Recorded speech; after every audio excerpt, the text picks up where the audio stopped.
માંડવી સરકારી હોસ્પિટલ ખાતે સાંસદ પ્રભુભાઈ વસાવાના જન્મદિન નિમિત્તે ફ્રૂટ વિતરણ કરાયું। માંડવી સરકારી હોસ્પિટલ ખાતે સાંસદ પ્રભુભાઈ વસાવા જન્મદિન નિમિત્તે એમના જનસંપર્ક કાર્યાલય ખાતે માંડવી નગર ભારતીય જનતા પાર્ટીના પ્રમુખ પ્રિતેશભાઈ રાવળ તથા કાર્યકરો દ્વારા પુષ્પગુચ્છ આપી જન્મદિનની શુભકામના પાઠવવામાં આવી હતી। ત્યાં વિવિધ સંસ્થાઓના આગેવાનો દ્વારા પણ જન્મદિનની શુભકામના પાઠવવામાં આવી હતી। તેમજ સરકારી હોસ્પિટલ ખાતે સાંસદ પ્રભુભાઈ વસાવા દ્વારા તેમના જન્મદિન નિમિત્તે હોસ્પિટલના તમામ દર્દીઓને ફૂડ વિતરણ કરી તેમને શુભેચ્છા મુલાકાત લીધી હતી અને વહેલા સાજા થવાની શુભેચ્છા પાઠવી હતી।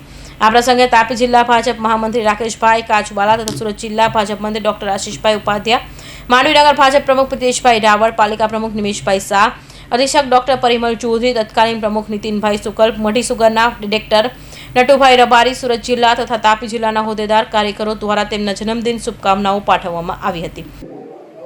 1 માર્ચ આજે આ ધરતી પરના અવતરણના મંગલ દિવસ એવા મારા જન્મદિવસ નિમિત્તે આજે સવારથી જ ભગવાનના આશીર્વાદ લઈને, માતા પિતાના આશીર્વાદ લઈને આજે માંડવી રેફરલ હોસ્પિટલ ખાતે દર્દીઓને ફ્રૂટ વિતરણનો કાર્યક્રમ મારા ભારતીય જનતા પાર્ટીના કાર્યકર્તાઓના સહયોગથી સાથે મળીને આ દર્દીઓને ફ્રૂટ વિતરણ કર્યું છે। મને જન્મદિવસની શુભકામના પાઠવી અને તે બદલ હું પણ તમામ દર્દીઓને જલ્દીથી સ્વસ્થ થઈ જાય, સારા થઈ જાય એના માટે શુભકામના પાઠવું છું।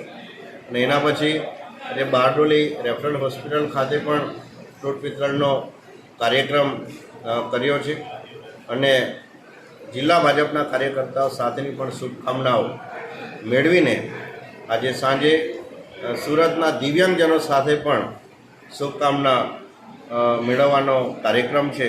અને આ રીતે આજે મને રૂબરૂ સોશિયલ મીડિયા દ્વારા અથવા પરોક્ષ રીતે મારા જન્મદિવસની જેમણે શુભકામનાઓ પાઠવી છે એ બધાનો હૃદયપૂર્વક આભાર પણ માનું છું।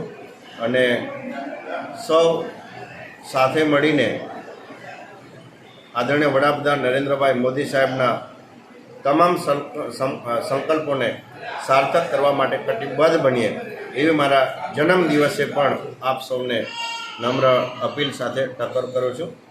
ભારત માતા કી જય। અમીરસિંહ ચૌહાણ, માંડવી।